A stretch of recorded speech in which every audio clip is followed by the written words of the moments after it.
ધાનેરા અત્યારે કુદરતી તાપ અને તંત્રની બેદરકારી એમ બેવડી માર સહન કરી રહ્યું છે.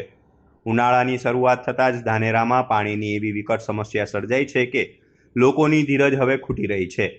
નર્મદા કેનાલની લાઇનમાં ખામી શું સર્જાઈ, જાણે આખું શહેર તરસ્યું રહી ગયું છે. શહેરના માર્ગો પર અત્યારે સવારથી સાંજ સુધી માત્ર પાણીના ટેન્કરો અને ખાલી વાસણો લઈને ઊભેલી મહિલાઓ અને બાળકોના દ્રશ્યો જોવા મળી રહ્યા છે. સરકારી વ્યવસ્થા તો ફેલ ગઈ છે, પણ લોકો હવે રૂપિયા ખર્ચીને ખાનગી ટેન્કરો મંગાવવા મજબૂર બન્યા છે. મધ્યમ અને ગરીબ વર્ગના ખિસ્સા પર આ આર્થિક બોજ અત્યંત ભારે પડી રહ્યો છે. નવા ચૂંટાયેલા કોર્પોરેટરો હજુ સત્તાવાર રીતે પોતાની ખુરશી પર બેસે તે પહેલા જ પ્રજાના પ્રશ્નો ઉકેલવા રસ્તા પર ઉતરી આવ્યા છે.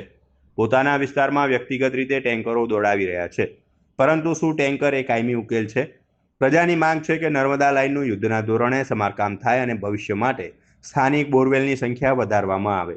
એક મોટું સૂચન એ પણ સામે આવ્યું છે કે જ્યારે લાઇન દ્વારા પાણી આપવામાં આવે ત્યારે જે તે વિસ્તારમાં વીજ પુરવઠો બંધ રાખવો જોઈએ, જેથી શક્તિશાળી મોટર દ્વારા પાણી ખેંચનારા લોકો અટકે અને છેવાડાના માનવીના નળ સુધી પણ પૂરતું પાણી પહોંચી શકે.